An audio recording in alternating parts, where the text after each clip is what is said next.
Oke, assalamualaikum warahmatullahi wabarakatuh. Selamat pagi teman-teman mahasiswa. Alhamdulillah hari ini kita bisa berkumpul di dalam mata kuliah Matematika Farmasi. Teman-teman, perkenalkan nih, nama saya itu Farida Tuahuns. Kalian boleh panggil saya dengan nama Ibu Farida. Itu briefing sebentar ya mengenai biodata saya. Untuk lebih lanjutnya akan saya jabarkan di slide yang berikutnya. Tetapi sebelumnya, ada beberapa hal yang mau saya sampaikan dulu nih mengenai mata kuliah kita, Matematika Farmasi, teman-teman. Mmm, Sebenarnya nama mata kuliah kita ini kalau di KRS kalian namanya matematika, tapi saya lebih senang menyebutnya dengan nama Matematika Farmasi. Saya menambahkan kata farmasi di belakangnya. Kenapa? Karena di sini tujuan mata kuliah kita ini adalah aplikasi matematika di dalam bidang farmasi sesuai dengan jurusan kalian ya teman-teman. Makanya saya lebih sreg nyebutnya matematika farmasi, tapi itu antara kita aja teman-teman. Kalau untuk nama sebenarnya tetap matematika sesuai dengan KRS yang sudah kalian isi ya. Nah, karena ini pertemuan pertama kita, tentunya akan dimulai dengan perkenalan. Perkenalan pertama, perkenalan dari saya dulu nih ya teman-teman. Baru nanti dilanjutkan dengan perkenalan kalian. Oke, di sini teman-teman bisa lihat bahwa nama lengkap saya itu Farida Tuahuns. Oke, mungkin kata Tuahuns itu terdengar asing buat teman-teman, tapi Tuahuns ini adalah sebuah marga sesuai dengan daerah tempat kelahiran saya di Ambon ya. Tapi kalian bisa panggil saya dengan Ibu Farida. Untuk background pendidikan, saya S1-nya itu di UHAMKA, teman-teman. Jurusannya pendidikan matematika. Dan S2-nya, alhamdulillah saya dapat beasiswa untuk meneruskan pendidikan di Prince of Songkla University Thailand dengan jurusan Apply Mathematics.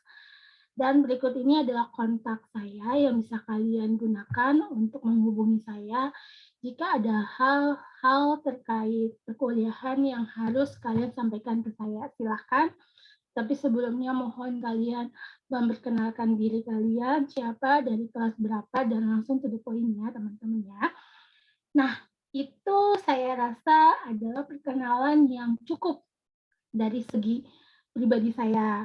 Untuk selanjutnya nanti saya akan minta teman-teman nih untuk perkenalan. Jadi kita gantian biar sama-sama kenal, sama-sama tahu kalau saya siapa, kalian siapa. Jadi sama-sama enak ya, nggak saling asing. Tetapi mohon izin teman-teman, mungkin perkenalannya itu nanti kita di bagian akhir untuk kalian. Jadi pertama perkenalan dulu dari saya, kemudian ada hal-hal terkait perkuliahan yang harus saya bahas dulu, baru nanti perkenalan dari kalian. Oke, saya lanjut ya teman-teman, atau ada yang mau bertanya dulu nih? Nggak mau bertanya tentang akun Instagram saya kan? Enggak ya, kayak menurut saya untuk kontak WhatsApp, telepon udah cukup. Jadi untuk Instagram ataupun YouTube ataupun Twitter kayaknya nggak perlu ya teman-teman, karena WhatsApp aja udah cukup. Oke? Ya, kalau gitu saya lanjut ya teman-teman ya. Nah, di sini saya mau menjelaskan dulu nih mengenai deskripsi mata kuliah kita itu apa sih?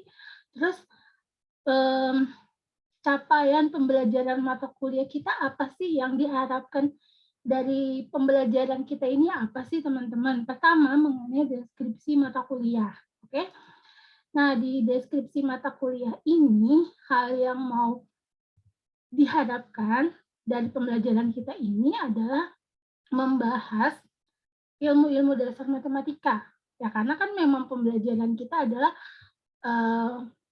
pembelajaran matematika. Berarti yang dibahas adalah ilmu-ilmu dasar matematika yang mana akan kalian gunakan teman-teman dalam perhitungan kefarmasian.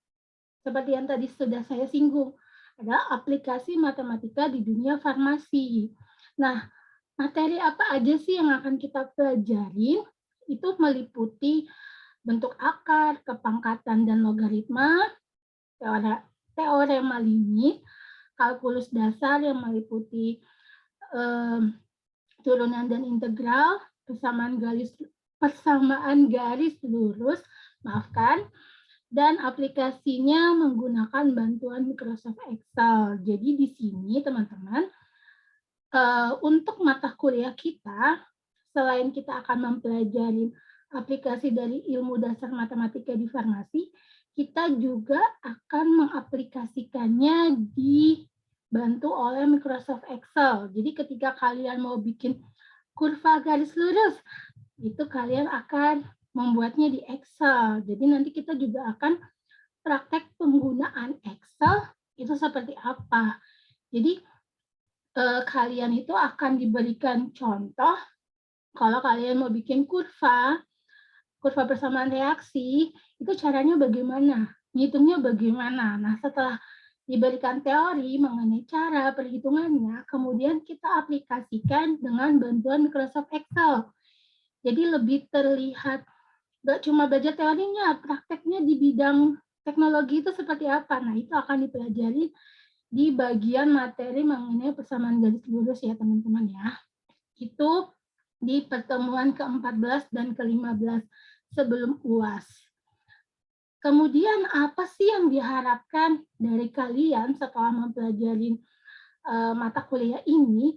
Tentunya kita berharap itu bahwa kalian mampu memahami konsep dan juga peranan matematika, di mana peranan matematika ini diharapkan dapat membantu kalian menyelesaikan masalah-masalah yang berhubungan dengan kefarmasian, baik secara teoritik, instrumental, maupun melalui program komputer.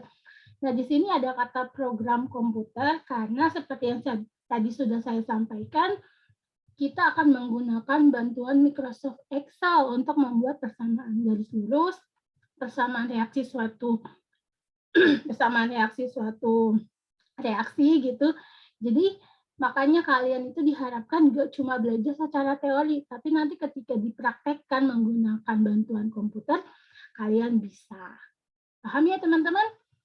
Ada yang mau bertanya dulu nggak sebelum saya lanjutkan? Sudah cukup jelas? Oke, kalau gitu izin melanjutkan ya teman-teman ya. Next. Di pertemuan pertama ini ya teman-teman, yang mau saya sampaikan itu adalah otomatis perkenalan, oke, kemudian menyampaikan kontrak perkuliahan dan RPS-nya itu seperti apa, kemudian sedikit briefing mengenai mata kuliah kita melalui materi peranan matematika dalam bidang farmasi. Nah, peranan matematika dalam bidang farmasi, apa sih yang mau kita bahas di pertemuan pertama ini? Itu adalah mengenai rasio, proporsi, dan persentase. Untuk mengenai deskripsi mata kuliah dan juga harapan yang ingin kita capai melalui mata kuliah, tadi kan sudah dibahas tuh. Berikutnya akan saya bahas mengenai materi-materi yang akan teman-teman pelajari selama 1 semester ini. Di pertemuan pertama, teman-teman akan mempelajari mengenai kontrak perkuliahan, perkenalan dengan saya, kemudian sedikit pembahasan mengenai rasio, proporsi, dan persentase. Kenapa rasio, proporsi, dan persentase saya selipkan di materi yang pertama? Karena ini bisa dibilang adalah basic matematika yang sebenarnya sudah teman-teman pelajarin dari SD. Tetapi mungkin namanya itu tidak langsung spesifik dengan rasio, proporsi, dan persentase. Jadi di sini saya selipkan di pertemuan pertama untuk reminder teman-teman lagi, untuk mengingatkan teman-teman lagi bahwa nanti basicnya ini, rasio, proporsi, dan persentase itu bisa kita gunakan di perhitungan-perhitungan kita selanjutnya, gitu ya. Oke. Nah, di pertemuan kedua, teman-teman akan mempelajari mengenai sistem pengukuran dan pernyataan konsentrasi. Pertemuan 3 mengenai perpangkatan atau bahasa kerennya eksponen, akar dan logaritma. Kemudian di pertemuan 4 ada limit. Pertemuan 5 dan pertemuan 6 sampai 7, jadi 3 pertemuan nih teman-teman, 3 pertemuan sebelum UTS, kalian belajar mengenai kalkulus dasar, yaitu turunan atau bahasa kerennya diferensial. Baru di pertemuan ke-8 ada UTS, pertemuan 9 sampai 11. Setelah UTS kita akan mempelajari tentang integral. Oke. Kemudian relasi dan fungsi. 13 persamaan garis. Pertemuan ke-14 kinematika reaksi. Pertemuan ke-15 kurva standar dan pertemuan ke-16 adalah UAS. Nah, bisa kalian lihat teman-teman di sini untuk pertemuan keempat itu saya dahulukan dengan limit dulu, baru keturunan. Habis itu ke integral. Kenapa? Karena 3 materi ini adalah materi yang saling berkaitan. Teman-teman bisa mengerjakan turunan menggunakan konsep limit. Oke, makanya harus limit duluan baru turunan. Kemudian integral itu adalah anti turunan atau inverse dari turunan. Makanya kita harus mempelajari turunan dulu, baru integral. Itu ya teman-teman. Kemudian di materi ke-12 itu relasi dan fungsi. Kenapa dia diletakkan sebelum persamaan garis?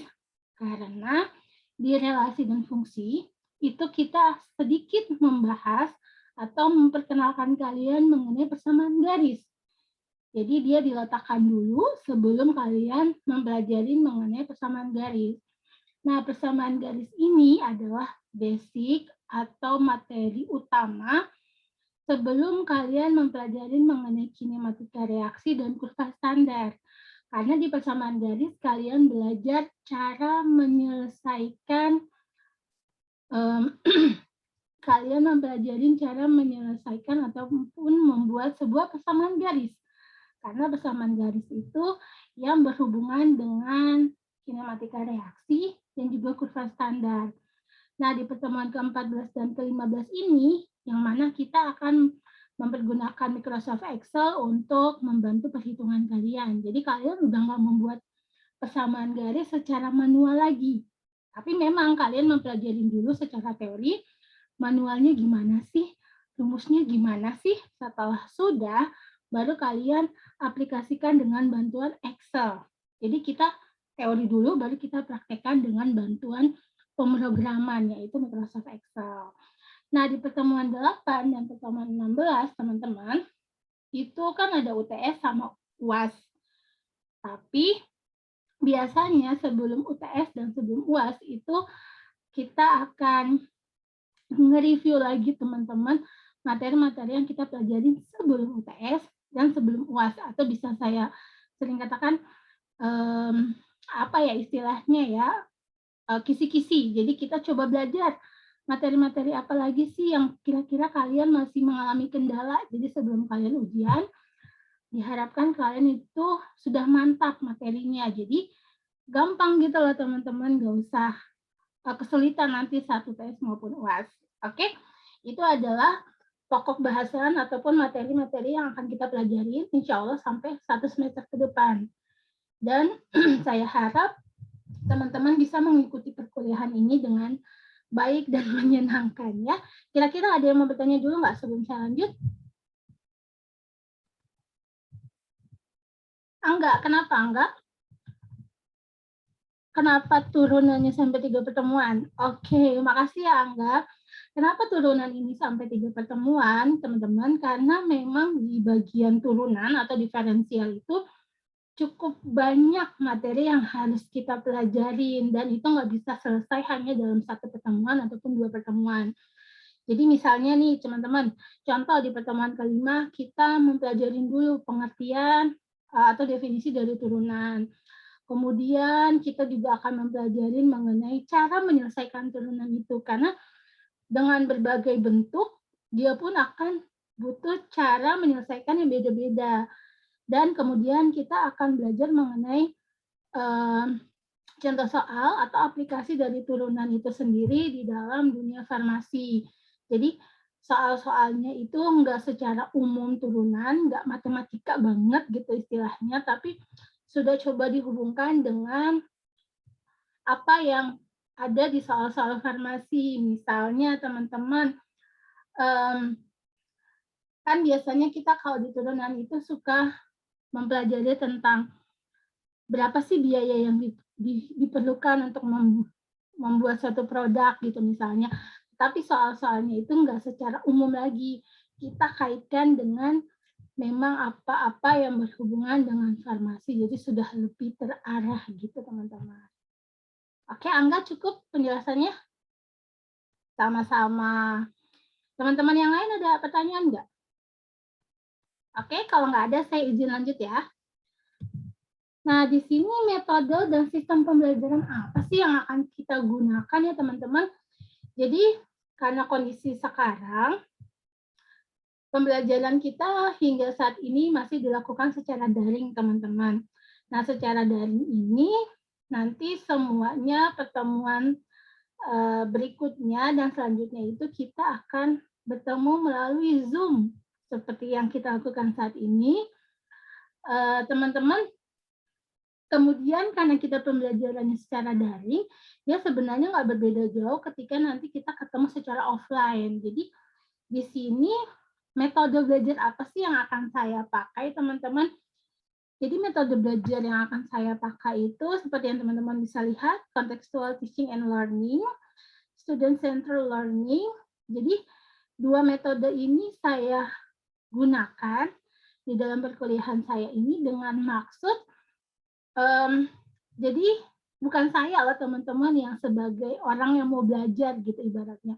Bukan saya yang harusnya aktif, tapi teman-teman juga yang sebagai orang yang aktif karena di sini yang mau menuntut ilmu itu teman-teman. Jadi teman-teman yang harus berusaha untuk mencari ilmu tersebut. Di sini saya hanya memfasilitasi. Jadi saya coba ngasih ide atau ngasih clue-clue, menjelaskan sedikit, kemudian nanti teman-teman bisa melanjutkan, teman-teman bisa bertanya kalau ada yang kalian masih nggak paham, seperti itu ya. Jadi jangan dari awal sampai akhir saya terus yang ngomong, saya terus yang ngejelasin, enggak, tapi kita gantian. Kalau teman-teman nggak paham, silahkan teman-teman bertanya. Kalau teman-teman mau coba menjelaskan juga silahkan, nanti akan coba saya kasih waktu. Atau misalnya setelah saya coba menjelaskan sedikit materi, teman-teman yang gantian ngerjain soalnya. Jadi nggak semuanya terpusat di saya, tapi teman-teman juga ada andil dalam perkuliahan ini. Kemudian contextual teaching learning itu jadi kita coba mengaitkan hal-hal yang ada secara kontekstual, secara nyata itu dengan pembelajaran kita. Jadi pembelajaran kita tuh nggak, istilahnya nggak abstrak. Jadi dia tuh emang ada dalam kehidupan sehari-hari kalian, dan ini loh materinya. Jadi nggak, kalau selama ini kalian bilang kok matematika itu abstrak banget gitu kan. Semoga kita itu bisa saya bisa membantu kalian untuk melihat bahwa matematika itu nggak seabstrak yang kalian pikirkan gitu ya teman-teman. Kemudian tadi kan sempat saya singgung ya, pembelajaran kita itu akan dilakukan melalui daring, ya kan? Nah, alhamdulillah kampus kita ini udah memfasilitasi kita dengan fasilitas Zoom dan juga LMS. Nah, untuk Zoom-nya teman-teman bisa login ke akun SIA kalian masing-masing. Nanti kalian akan dihubungkan dengan room Zoom, tempat kita akan bertemu dan melakukan pembelajaran. Sedangkan untuk LMS-nya, teman-teman, seperti yang kalian udah tahu ya, kalian kan punya yang namanya e-learning. Saya juga tahu bahwa sebelum kalian memulai pertemuan pertama dengan saya, kan ada tuh masa pengenalan kampus. Nah, di sana juga sudah dijelaskan oleh tim POSI bahwa kalian itu masing-masing punya akun di e-learning. Nah, di sana itu kalian bisa mengakses pelajaran ataupun modul ataupun tugas ataupun soal-soal yang saya berikan. Jadi ini tampilan e-learning, nanti semua bahan perkuliahan, video pembelajaran, tugas, dan sebagainya akan saya upload di e-learning dan teman-teman bisa langsung mengaksesnya di sana ya. Ini adalah contoh tampilan dari e-learning. Saya ambil contoh kelas matematika 1A yang dilaksanakan pada hari Selasa jam 8 hingga 9.40. Nah, teman-teman lihat coba di pertemuan ke-21 sampai 27 dalam satu pekan, itu saya sudah mengupload materi untuk pertemuan kedua dengan link untuk video yang ada di YouTube. Jadi di e-learning ini selain saya akan mengupload materi, tugas, saya juga bisa mengupload video pembelajaran yang saya buat dengan maksud teman-teman yang mengikuti perkuliahan sambil bekerja mungkin kan tidak bisa full ya mengikuti. Jadi kalian bisa tonton lagi materinya di link YouTube yang sudah disajikan. Gitu ya teman-teman ya. Gimana, ada pertanyaan? Videonya. Oh, oke. Thank you Vanessa. Jadi videonya itu adalah video ketika saya mengajar teman-teman. Misalnya nih di kelas 1A. Sekarang nih kita lagi belajar. Nah, videonya itu saya dapat dari apa yang kita pelajarin hari ini, teman-teman. Jadi Zoom saya ini langsung saya record. Jadi selama kita belajar, interaksi kita semuanya akan ter-record, kemudian videonya saya upload di YouTube. Nah, kemudian linknya akan saya taruh di e-learning kelas kita, kelas 1A. Jadi teman-teman yang hari ini tidak maksimal dalam pembelajaran karena sembari bekerja, bisa buka linknya, bisa tonton lagi. Tadi tuh kita belajar apa sih? Mungkin ketika saya lagi ngejelasin, tiba-tiba kalian harus melayani pasien kan? Silakan nanti ketika kalian sudah ada waktu, kalian buka lagi videonya, kalian tonton. Dan seperti yang kalian harus tahu teman-teman, semua soal-soal yang akan kita pelajarin itu adalah soal-soal yang akan menjadi acuan saya untuk membuat soal UTS ataupun UAS. Jadi kalau kalian ketinggalan, silahkan dipelajari lagi. Gitu ya. Udah paham? Oke, kalau gitu izin melanjutkan lagi ya teman-teman. Kemudian gimana sih cara penilaian saya teman-teman? Nah, cara penilaian saya itu melalui presensi, tugas, UTS, sama UAS. Di sini walaupun presensinya hanya 10%, teman-teman, tapi itu juga tetap berarti loh untuk penilaian kalian. Jadi setiap presensi itu akan saya lakukan di akhir perkuliahan. Oke, kalau kalian ada kesulitan ketika menjawab waktu saya memanggil nama kalian, kalian bisa melakukannya nanti. Jadi setelah saya absen, kalian bisa langsung, Bu maaf tadi Carla ada, tetapi nggak bisa langsung menjawab Ibu karena saya lagi melayani pasien, misalnya seperti itu. Nggak ada masalah buat saya ya.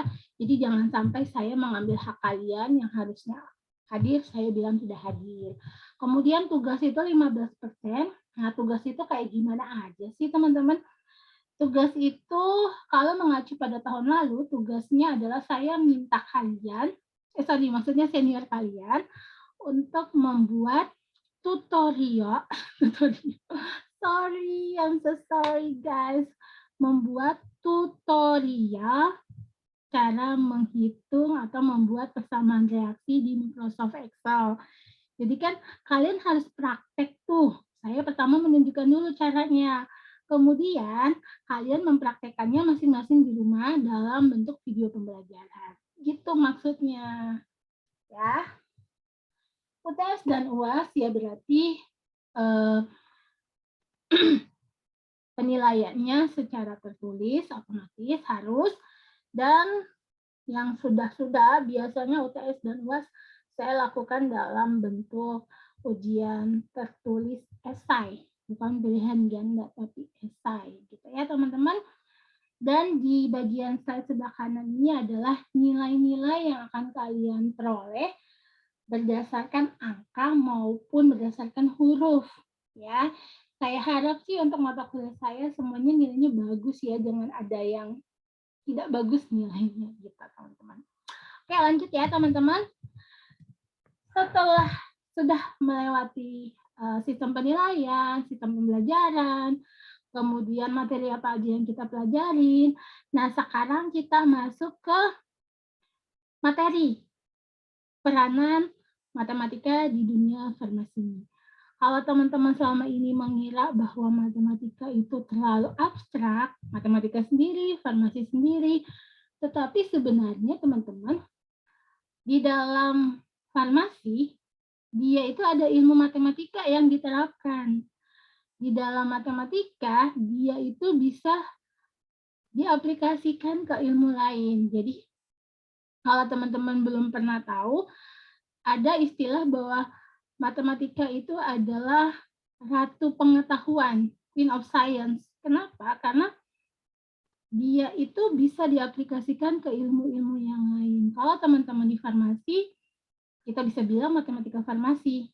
Kalau teman-teman yang ada di ekonomi, jurusan manajemen misalnya, itu ada mata kuliahnya berjudul matematika bisnis ataupun matematika ekonomi, karena dia mencoba mengaitkan matematika dengan bidang keilmuannya masing-masing. Kita ya teman-teman. Jadi pasti ada hubungan antara matematika dan farmasi. Oke, kita lanjut rasio. Nah, sebenarnya rasio ini teman-teman udah pernah pelajarin dari SD. Jadi rasio itu adalah perbandingan. Perbandingan antara dua besaran ataupun lebih, di mana dia itu syaratnya harus satuannya yang sama. Kalau belum ada penyamaan, kalau belum ada kesamaan satuan, maka dia harus dilakukan penyamaan satuan dulu nih teman-teman ya.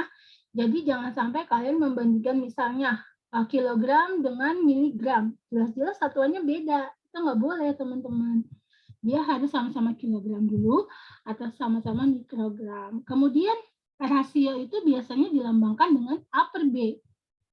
Nggak harus A ya sama B, bisa apa aja. Tapi di sini saya pakai A per B atau A banding B. Penulisannya itu A bagi B.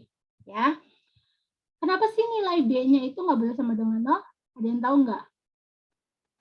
Kayaknya tuh kalian itu sebenarnya dari muka-mukanya tuh kelihatan pengen jawab, tapi malu-malu. Jadi biar kalian nggak malu-malu nih ya, saya langsung aja ya coba.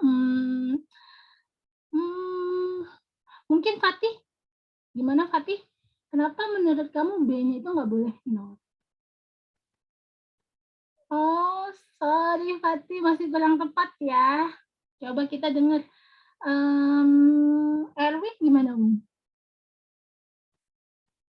Cakep, bener Win, bener. Kenapa B itu nggak boleh sama dengan 0? Karena ketika B-nya 0 di sini, A per 0, sebuah bilangan dibagi 0, itu tidak terdefinisikan. Makanya si penyebut itu nggak boleh 0. Tapi kalau nolnya di atas, di bagian pembilang, itu nggak masalah teman-teman. Ya, paham? Bagus. Ops, sorry teman-teman, kayaknya waktu kita udah habis nih ya. Jadi untuk sisa materinya akan kita, maksud saya untuk pertemuan hari ini kita sudahi di sini, dan untuk pekan depan kita akan bertemu lagi via Zoom. Tapi sebelum kita mengakhiri pembelajaran hari ini, coba kita review bareng-bareng yuk. Hari ini kita udah belajar apa aja gitu ya. Jadi hari ini kita udah belajar perkenalan, tentunya tuh perkenalan antara saya dengan kalian, kontrak perkuliahan, di kontrak perkuliahan, aduh maaf belibet, di kontrak perkuliahan kita tuh udah mempelajari materi apa aja yang harus kalian pelajarin selama 1 semester, sistem penilaiannya gimana, kemudian tujuan dari mata kuliah ini apa sih, kemudian harapannya agar kalian selesai perkuliahan ini apa yang kalian capai, kemudian sistem belajarnya seperti apa, udah kalian pelajarin juga. Materi hari ini, peranan matematika di dunia farmasi juga udah kalian pelajarin. Berarti tercapai ya teman-teman untuk rencana kita dalam pertemuan pertama tercapai. Nah, untuk pertemuan kedua, itu silahkan kalian mempelajari dulu materi mengenai satuan pengukuran dan pernyataan konsentrasi. Jadi kalian pelajarin dulu. Nanti kalau ketemu saya lagi, kita bisa diskusi mengenai materi itu ya di pekan depan di ruangan Zoom yang sama, di waktu yang sama, dan kalian juga bisa mengakses semua mata kuliah, mengakses semua bahan pembelajaran di e-learning kalian masing-masing. Oke? Cukup sekian pertemuan saya hari ini. Sampai ketemu pekan depan. Selamat pagi. Wassalamualaikum warahmatullahi wabarakatuh. Bye-bye.